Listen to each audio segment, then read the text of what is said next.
Assalamualaikum warahmatullahi wabarakatuh. Alhamdulillahirabbil alamin wassalatu wassalamu ala asrofil anbiya'i wal mursalin wa ala alihi washabbihi ajma'in. Amma ba'd. Allahumma shalli ala sayyidina Muhammadin al-Fatihi lima ughliqa wal khatimi lima sabaq nasiril haqqi bil haqqi wal hadi ila shiratikal mustaqim wa ala alihi haqqa qadrihi wa miqdarihi al-azim. Amma ba'd.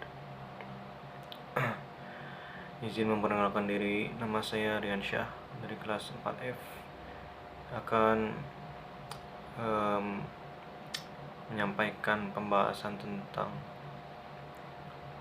kepemimpinan wanita menurut hadis Nabi SAW. Nah, dari zaman ke zaman banyak sekali kontroversial permasalahan ini terjadi dari zaman sahabat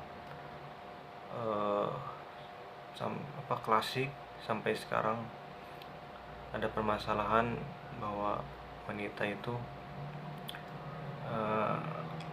hanya sebagai support dari seorang laki-laki.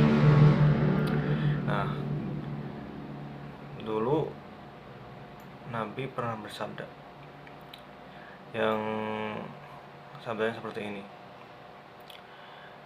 la yufliha qauman walau amrohum imro'ah. Nah, artinya tidak akan mencapai keberhasilan suatu kaum atau suatu negara, kerajaan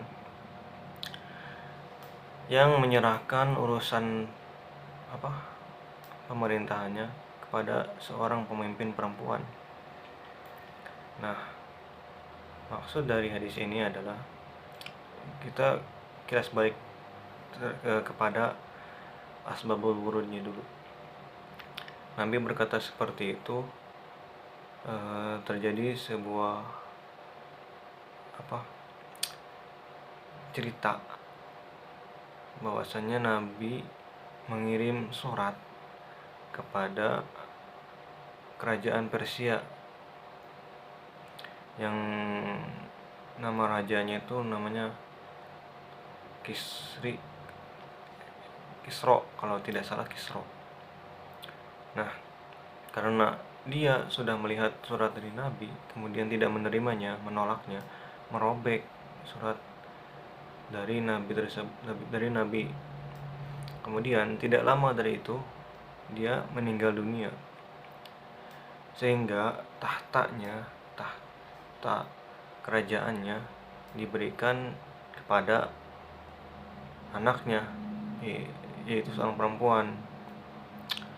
Nah, dikarenakan tidak ada lagi anak laki-laki dari anak-anaknya, sebenarnya ada, cuman mereka semua tewas dalam persaingan kekuasaan, sehingga yang tersisanya anak perempuan itu tersebut. Nah, tidak lama dari itu kerajaan atau negara Persia tersebut runtuh ketika pemerintahan anak Raja Kisra tadi, yang wanita. Nah, kemudian Nabi bersabda seperti itu, tidak akan mencapai keberhasilan suatu negara, suatu kaum jika pemimpinnya itu adalah seorang wanita. Nah, itu asbabul wurudnya. Kemudian pelajaran apa yang kita bisa petik dari sini? Bahwasanya seorang wanita itu boleh saja menjadi seorang pemimpin, asalkan dia itu memahami tentang ilmu kenegarawan atau pemerintahan. Kemudian yang kedua, dia harus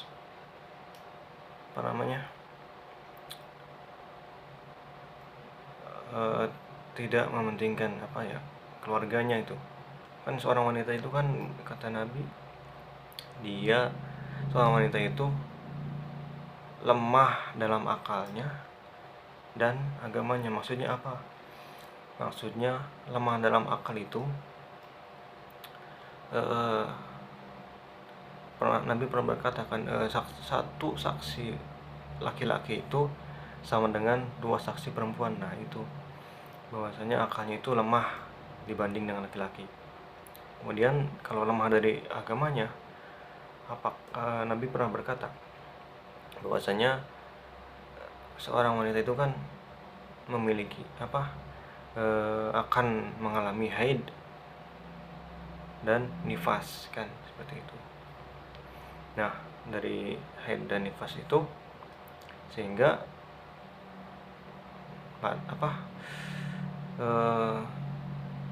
ditinggalkannya sholat, puasa, dan lain sebagainya. Nah, itulah jika seorang wanita yang menjadi seorang pemimpin, maka harus ditinjau dulu dari kemampuannya dalam pemahamannya tentang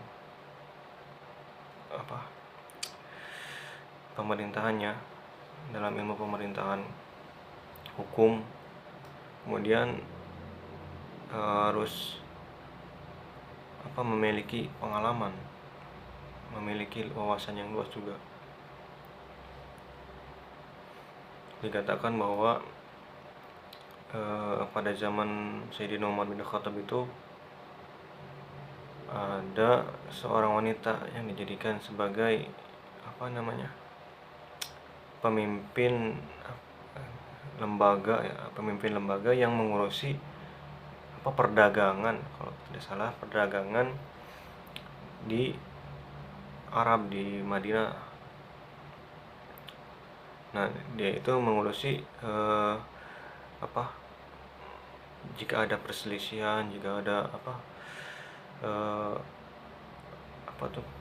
penumpukan harga atau timbangan, oleh dia diurusinnya.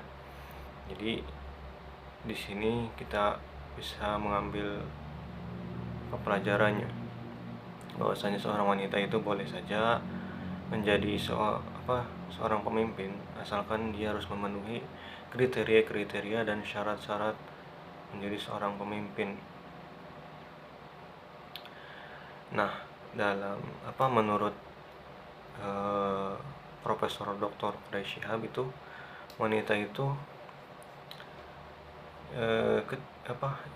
seorang wanita menjadi seorang pemimpin itu harus memenuhi 2 syarat.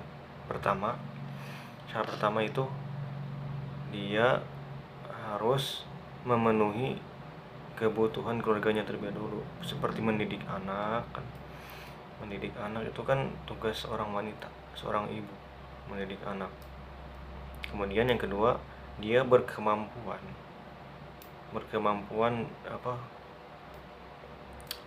memiliki kepemimpinan lah, jiwa kepemimpinannya sebagai seorang pemimpin.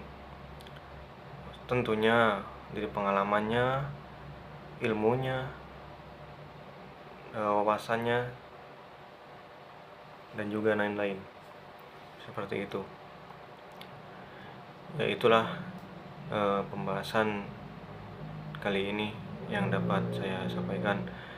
Kesimpulannya bahwa seorang wanita itu boleh saja menjadi seorang pemimpin,